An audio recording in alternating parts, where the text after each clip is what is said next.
8월 11일 복된 이 아침 하나님께서 우리에게 주신 귀한 말씀은 이사야 24장 1절에서 13절의 말씀입니다. 내가 지키면 여전히 유효합니다 라는 제목으로 같이 말씀 나누도록 하겠습니다. 그동안 이어졌던 열방에 대한 심판의 예언은요, 이제 확장되어서 세계에 대한 심판으로 이어지게 됩니다. 하나님 여호와께서 장차 이 땅 가운데 심판하시길 땅을 공허하게 하시며 황폐하게 하신다라고 말씀을 하세요. 지면을 뒤집어 엎으시고 그 주민을 흩으신다라고 분명하게 말을 합니다. 여러분, 이 심판에서 제외될 자는 아무도 없습니다. 지위 고하를 막론하고 모두가 심판의 대상자로서 같을 것을 여러분 2절에서 분명하게 말하고 있습니다. 공의의 하나님이시기 때문에 절대 차별이 없는 하나님의 심판이 임할 것이다 라는 것을 의미하고 있죠. 이것으로 인하여서 땅이 온전히 공허하게 되고 온전히 황폐하게 될 것을 분명하게 말하고 있습니다. 이사야는요, 여호와께서 이 말씀을 하셨다라는 것을 분명히 말을 하고 있는데요, 우연이 아니라 하나님의 주권적 섭리에 의한 결과다라는 것을 분명히 말하고 있는 것이죠.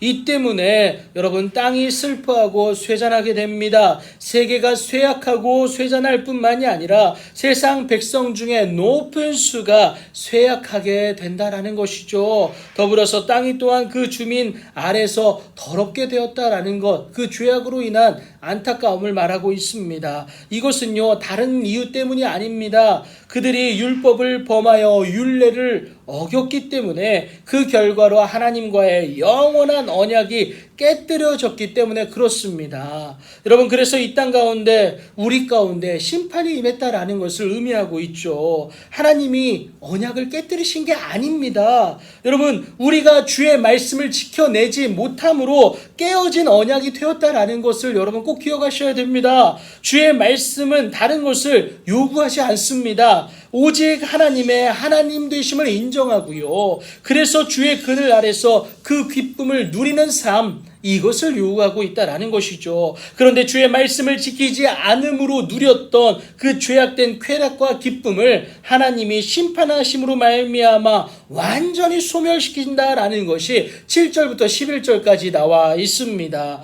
결국 성읍이 황폐하고 성문은 파괴됨으로 말미암아 그 고통과 비참함은 더욱더 가중될 수밖에 없다라는 것도 분명히 밝히고 있죠. 이 과정 가운데 하나님과 맺었던 언약은 자연히 깨어질 수밖에 없습니다. 죄에게, 그러니까 죄가 주는 쾌락에 가까워지면 가까워질수록 하나님께로부터는 멀어질 수밖에 없기 때문에 그렇습니다. 그럼에도 하나님은요, 회복의 근거를 남기시는데, 여러분, 감람나무를 흔듦 같고 포도를 거둔 후에 그 남은 것을 주움 같을 것이다 라는 것을 분명하게 말씀을 하십니다. 하나님에 대한 믿음을 지켜낸 자들을 구원하시겠다라는 것, 이것을 의미하는데요, 하나님과의 언약은 내가 깨뜨리지만 않으면 여전히 유효하다라는 것을 의미하고 있는 겁니다. 주의 율법과 율례를 지켜낸 자에게 하나님은 어디로 가든지 형통케 하실 것이기 때문에 그렇다라는 것, 그 은혜를 주실 것이기 때문에 그렇다라는 것을 의미하죠. 여러분, 혹 어겼을지라도 여호와께 돌아가기만 하면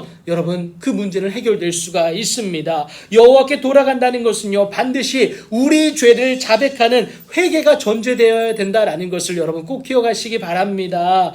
회개가 우리로 하여금 하나님의 사하심과 깨끗게 하심의 그 은혜를 덧입게 하기 때문에 그렇습니다. 그런데 중요한 것은요, 반드시 예수의 이름으로 회개하는 것이 필요하다라는 것을 여러분 꼭 기억하시기 바랍니다. 오직 예수 그리스도만이 하나님이 우리에게 보내주셨고요, 예수를 통해서만이 우리가 하나님께 나아갈 수 있기 때문에 그렇습니다. 여러분, 깨진 언약을 하나님께서 다시 세우시기 위해 보내신 분이 누구냐? 바로 예수 그리스도, 우리의 메시아다라는 것을 여러분 기억하십시오. 그래서 여러분, 영접하는 자, 곧 그 이름을 믿는 자에게는 여러분, 하나님의 자녀가 되는 권세를 주시지 않으셨습니까? 그 권세를 주심으로 그 언약의 유효성을 하나님께서 지켜내셨다라는 거예요. 여러분, 내가 지키면, 그러니까 하나님께서 보내신 예수 그리스도를 온전히 믿음으로 그것을 지켜내면 하나님의 그 언약의 유효성은 여전히